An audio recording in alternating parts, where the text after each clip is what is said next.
আসসালামু আলাইকুম সবাইকে। আজ শুক্রবার, সবাইকে জুম্মা মোবারক। আজকে এখানে একটু বিরিয়ানি করব, এই জন্য গরু মাংসটা রান্না করে নিচ্ছি। এই যে এখানে বিরিয়ানির মশলাটা এখন দিয়ে দিব।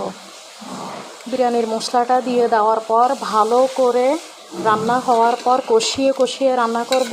এরপরে চালটা দিয়ে দিব।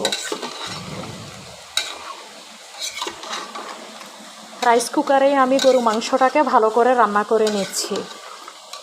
আর বিরিয়ানিটা বসাবো চুলায়, ওটা গ্যাসের চুলায় করব। এই যে এখানে আমার বিরিয়ানির মাংসটা রান্না করা শেষ। এখানে টক দই, বিরিয়ানির মশলা, সমস্ত মশলা দিয়ে মাখা মাখা করে এভাবে শুকনো শুকনো করে রান্না করে নিয়েছি। এখন যে চালটা ভাজবো সে চালে এটাকে ঢেলে দিব। দেখেন পরবর্তীতে কিভাবে রান্না করি। এখানে আমি ভালো করে চালটাকে ভেজে নিয়েছি।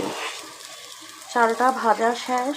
এখন যে মাংসটা, বিরিয়ানি মাংসটা রান্না করে রেখেছি সেটা এখানে এখন ঢেলে দিব। এরপর পরিমাণ মতো গরম পানি দিব, তারপর দমে রেখে দিব। চালটা ভালো করে ভেজে নিয়েছি আর দিয়ে দিয়েছি পেঁয়াজ বেরেস্তা। এরপর নামানোর আগে আগে ঘিটা দিয়ে তারপরে নামাবো। এখানে আমি পরিমাণ মতো পানি আর বিরিয়ানির মাংসটা দিয়ে দিলাম। এখন এটাকে ভালো করে ঢাকনা দিয়ে দমে দিয়ে দিব।